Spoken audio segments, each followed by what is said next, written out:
Good evening, I'm Tim McGonigal. A peaceful protest in Whitefish last week turned ugly when a visibly angry man confronted demonstrators, yelling at them while standing only inches away from their faces. And one of those protesters, an African-American Whitefish woman taunted by that man, is sharing her story after this picture has gone viral. MTN's Marin Sue reports. The words of my father that he used to speak to us as children when he would talk about, keeping us safe and all that stuff when we were children, he used to tell us that no matter what the threat, always look them in the eye, so they have to acknowledge that you're human. And in that moment, I felt that, I heard that, and I lived it. And I made sure I took off my sunglasses to look at that man, and I did it. It's this picture that captures the moment Samantha Francine is talking about. Francine was peacefully protesting for the Black Lives Matter movement after the death of Minnesota man George Floyd outside of Whitefish City Hall on June 3rd, when she was confronted by an angry man later identified by Whitefish police as 51-year-old Jay Snowden. It was a surreal experience. I really can't describe it. I didn't, like I said, I don't really know if I felt fear. I still haven't processed it enough to give a definite answer. According to police, Snowden was later charged with 1 count of disorderly conduct. While she's experienced many positive things in Whitefish growing up, Francine says she was often met with discrimination. The first time I remember being called the N-word, I was 7 years old. I wasn't invited to all the birthday parties because some parents were uncomfortable with my presence. She says she struggled with her identity in a predominantly Caucasian community. I started to try to make myself less African American. I started to straighten my hair, chemically straighten it regularly. I started, dyeing my hair. I tried to dye my hair blonde one time. I, went through periods of where I would try to starve myself so I would appear more thin, less curvy. And then, yes, when people would talk about the African-American community in a negative way, I either wouldn't speak up or I would agree in some sort of sense so that they would feel comfortable around me. With Floyd's death, she knew she had to be a voice for her community, and she wants change. But there's not a lot of people of color in the community that I'm seeing. So I do want to be a part of the community. I do want to be out so that there is somebody to look up to, an example, something that you can recognize and identify with. She says the best way to start change is start with a conversation. Francine says peaceful protesting will continue to take place in honor of the Black Lives Matter movement from 5 to 7 each night here outside of Whitefish City Hall for the next 2 weeks. In Whitefish, Marin Sue, MTN News. And the Whitefish mayor issued a statement saying the city of Whitefish condemns actions of hatefulness and bigotry and stands by Francine. Well, Montana state lawmakers are looking at options for doing some legislative work remotely if COVID-19 impacts the legislative session. The Legislative Council, which includes Republican and Democratic leaders from the House and Senate, discussed the issue today over video conference. State law says lawmakers have to be present for final votes on bills, but attorneys told the council they have the authority to determine whether someone can be present using electronic means. With the uncertainty surrounding the 2021 legislative session, lawmakers said they may need to make adjustments to the typical schedule of the session. We may need to be very flexible in the next session and doing some things outside the calendar. We all know how difficult it is to estimate revenue in troubling years, and we really don't know until the end of April exactly where we're at. I think we need to be prepared too, maybe taking a few weeks off the end of April and waiting for those revenue numbers to come in before we might have to finalize our budget. Some legislative interim committees are preparing to return to in-person meetings. Lawmakers discuss possible guidance for those meetings, but they're split over whether anyone in attendance should be required to wear a mask. Well, if the industry is impacted by COVID-19, one of the hardest hit has been the airlines. But as the nation has begun gradually reopening, the skies have slowly started to open back up, and so has business for air carriers. The director of one Montana airport says the past few months have been a mixed bag when it comes to air travel. The passengers in May that we have had in April, which was almost none, and then potentially even June could double that. I think things are definitely on the upswing. In terms of the overall airport authority of all the activity that we have, the various tenants, parking, rental cars, I think that isn't quite in the recovery stage yet. We're still kind of on the bottom there, trying to figure out how we retool those contracts to reflect a new reality. Faulkner also tells us now is a good time to buy airline tickets and that some airlines could be adding more flights. Montana's 2020 general election campaigns are underway now, and of course that means you'll be seeing plenty of campaign ads on television from now until November. As part of MTN's political coverage, we'll be fact-checking some of those ad spots. And today, we have the first one of these analyses as Chief Political Reporter Mike Dennison drills down on an ad from Republican gubernatorial candidate Greg Gianforte. Gianforte and Democrat Mike Cooney became their party's respective nominees for governor last Tuesday. And within a day, Gianforte had an ad up going after Cooney. No wonder Mike Cooney opposes term limits. He's a career politician and a government bureaucrat who has never had a real job. It's true that Cooney, the current lieutenant governor, did oppose term limits, which have been in place in Montana since 1993. He's also spent most of his adult life working for government, as the elected Montana Secretary of State from 1989 to 2000, as an aide to former U.S. Senator Max Baucus, and more recently as lieutenant governor and a division chief in the state labor department. But he did work outside government for 5 years as head of Montana Healthy Mothers, Healthy Babies, a nonprofit advocating for healthcare programs that help children. We also asked Gianforte's campaign if they're saying anyone who works for the government doesn't have a real job. They said no, and that government employees work hard each day serving Montanans. The ad also dings Cooney for supporting an increase in the state gas tax and vehicle registration fees. It's talking about increases approved by the legislature in 2017 and supported by the Bullock administration, which Cooney is part of. The gas tax increase started out at 4.5 cents a gallon, reached 5 cents this year, and goes up to 6 cents by 2023. It's raising about $31 million this year for highway and street repairs in Montana, including $20 million for local government projects. And it also brings in an additional $80 million or so in federal highway funds to Montana. The vehicle registration fee increase was 3%, which is helping fund the state motor vehicle division. So most of this ad's claims are true. It also lays out what will be a consistent theme and line of attack from Gianforte's campaign. That Cooney is a government bureaucrat, while Gianforte is the experienced businessman. Reporting from Helena, Mike Dennison, MTN News. Gianforte started a successful software development firm in Bozeman and has been Montana's congressman since 2017. Cooney says it's clear that Gianforte plans a negative campaign and that he's proud of the accomplishments of the Bullock administration, such as expanding health coverage for Montanans. One update tonight from a tragic weekend crash near Conrad that killed a 17-year-old from Shelby. The Pend Oreille County Coroner's Office confirmed today Britton Allen Bunnell died Sunday after a crash on Highway 219. The Montana Highway Patrol says a car with 3 occupants was eastbound when the car went off the road into a field and rolled, landing on its roof. Bunnell and one of the passengers were thrown from the vehicle.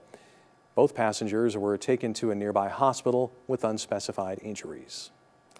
The Consolidated City and County Planning Board will be reviewing proposed county-initiated zoning regulations next Tuesday in the Helena Civic Center auditorium and taking public testimony. Lewis and Clark County has been working for more than a year to develop proposed regulations aimed at managing growth, creating more predictability for residents and property owners, and making it easier to address issues like water availability, wastewater, roads, flooding, and fire protection.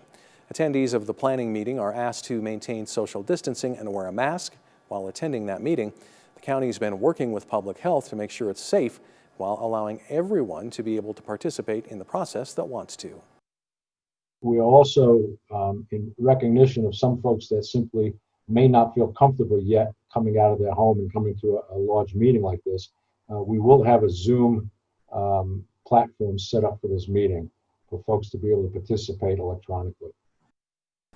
The Planning Board will take public testimony and make a recommendation on the proposed regulations to the Lewis and Clark County Board of Commissioners. Well, it was a cooler day for Montanans. Our Storm Tracker weather team here to give us the details. Grant Garland joins us now with the latest. Grant?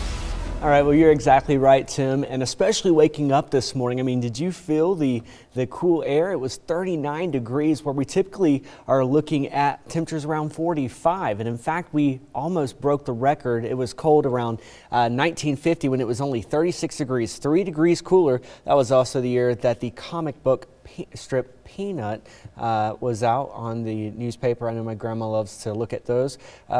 Temperatures, though, for us all today, Wow, can't get my words straight. 62 in Great Falls, 59 in Helena, 67 in Havre, 60 in Lewistown, 68 in Jordan, and 67 in Glasgow. Temperatures, though, outside right now, 61 in Great Falls, 58 in Lewistown. A little bit warmer out towards Fort Benton at 64, in Helena, 59. And elsewhere, we're seeing temperatures around 68 in Jordan and 60 in Cutbank. Not really looking at much activity with radar, except for our friends out towards Daniels County, looking at a few showers. The good news is though, we are going to be continuing this drying trend, and so we're excited about that. Later on, though, we're going to talk about the Treasure State warming up to the upper 80s by the end of the work week, as well as some showers moving back in for our weekend. But for now, Tim, back to you, sir.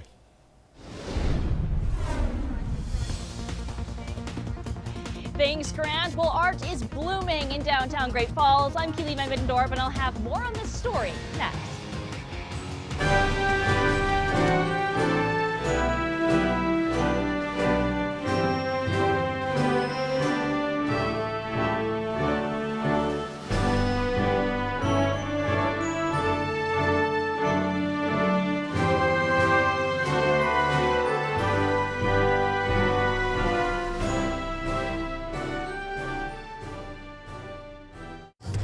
Powered by the Montana Television Network. The 5:30 news continues on Montana's news leader. Welcome back. Great Falls residents will notice more color coming to the Electric City over the next few weeks. MTN's Keely Van Middendorf joins us from downtown Great Falls with more. Keely?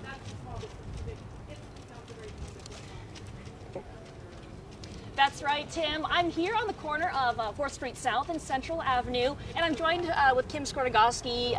You're with United Way of Cascade County, but we're here actually to highlight an initiative. It's called the Building Active Communities Initiative. Yeah. Cascade County is just one of the organizations that's part of this. Can you explain a little bit about why we're out here tonight? Yeah, so tonight we have a group of volunteers that are going to be painting crosswalks. And it's part of an initiative that really combines everybody from the business world to the nonprofit world. And the reason why is because it may seem like this is just pretty art, but it actually changes people's behavior. It inspires them to come downtown, which of course is great for business. But it actually also inspires us to walk more, which is great for our individual health. So this is just a really fun initiative.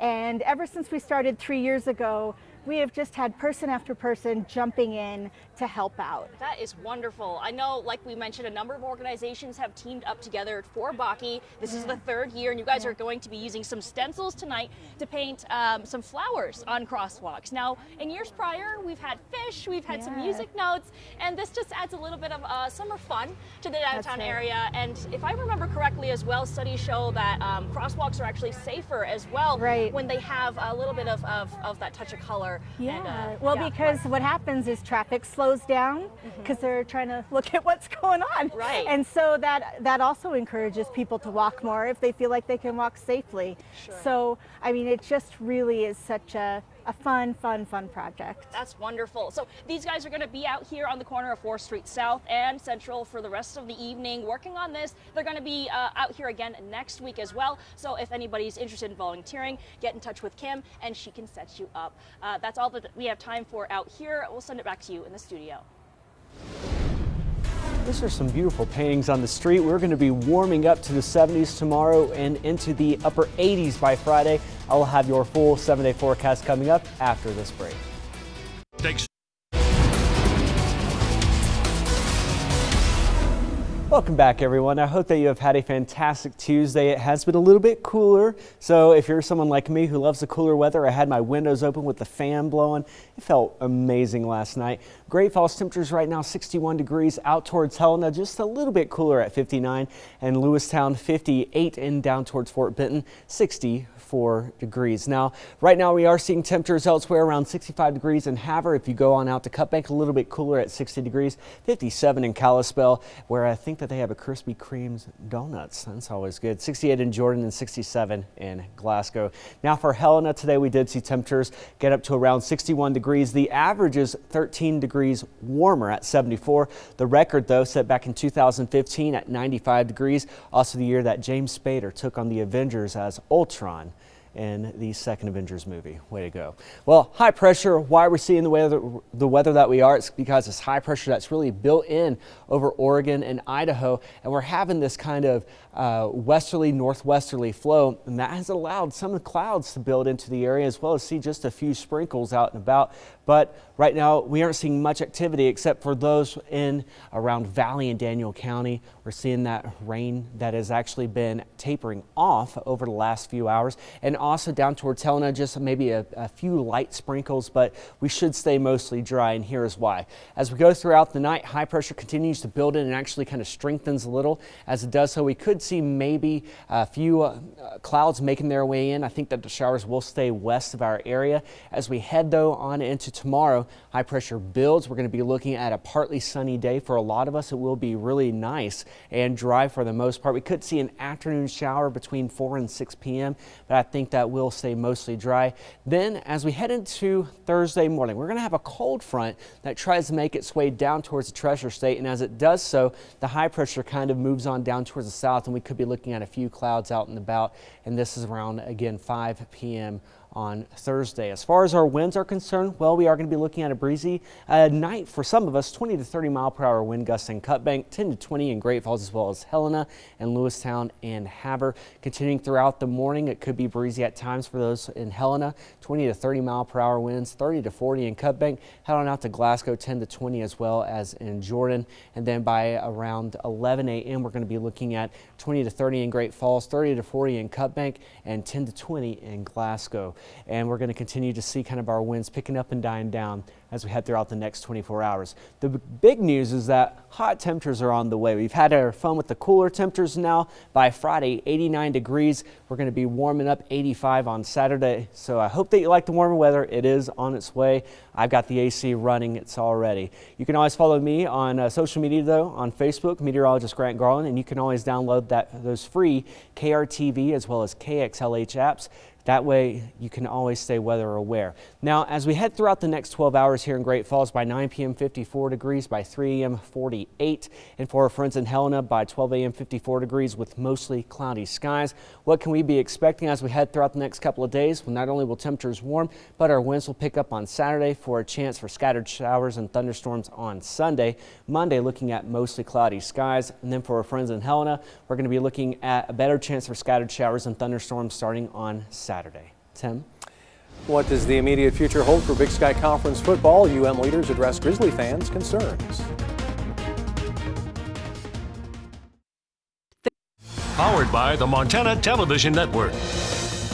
The 530 News continues on Montana's News Leader. Well, the fate of the 2020 college football season at Washington Grizzly Stadium is up in the air, but head coach Bobby Hauck and AD Kent Haslam gave fans an update today. MTN's Jack Ginsburg has more. We're planning to play football in the fall, and we have to plan in that fashion. If not, we're gonna get caught when all of a sudden it's time to play football. There are still a ton of question marks surrounding the Grizz football season this coming fall, from the schedule to stadium capacity limits and season ticket holder options. As of now, Montana is planning to hold football games with fans in Washington Grizzly Stadium, but now full capacity will likely not be an option. The sweet spot we'd really like to get at to manage all of our season ticket holders and manage our students, and that kind of demand would be about 18 to 19,000. That would be a really good spot for us. But we have not set a capacity like, hey, we're shooting for 50%. I think those will come as we start to develop more substance to our plan. However, with over $5 million coming from ticket sales each season, it's an understatement to say Montana needs to fill those seats if they want a season. Now, playing without fans, it doesn't take a really brilliant business person to recognize if you play without fans, you've got all the expenses with no revenue. On June 1st, the University of Montana began the first steps of their plan as they started allowing fall student athletes to return to campus. Other football programs across the nation like Alabama, Arkansas State, and Auburn have all seen positive cases since players returned. Haslam says he was relieved to see students back on campus, but also knows a positive case is nearly inevitable at this moment. What's more important is how the university responds. How we manage that, how we isolate, how we contact trace, how we we treat that is going to be the next test for us. There's no doubt. Just like anywhere else in society. And we'll be right back with a final check of weather right after this. Well, tomorrow will be warmer, 72, warming up to 89 by Friday for us in Great Falls. In Helena, temperature 73 tomorrow with 88 temperatures on Friday. Scattered showers and thunderstorms move in on Saturday. Well, as we showed you earlier in the show, volunteers are painting the crosswalk at 4th Street South and Central Avenue in Great Falls. It continues work from last summer where groups painted crosswalks. It's part of the Montana Building Active Communities Initiative, a program through DPHHS to promote active lifestyles in urban environments. They'll be spray painting a block up at 3rd Street and Central Avenue next week, but until then, we have some new life blooming in the Electric City. Check out the new art at 4th Street South and Central Avenue. Very nice program, making cities more beautiful. It is. I'm gonna have to go check that out. I love art and painting. Some much needed positivity during times like these. All right, that's all the time we have. We hope to see you back here tonight at 10.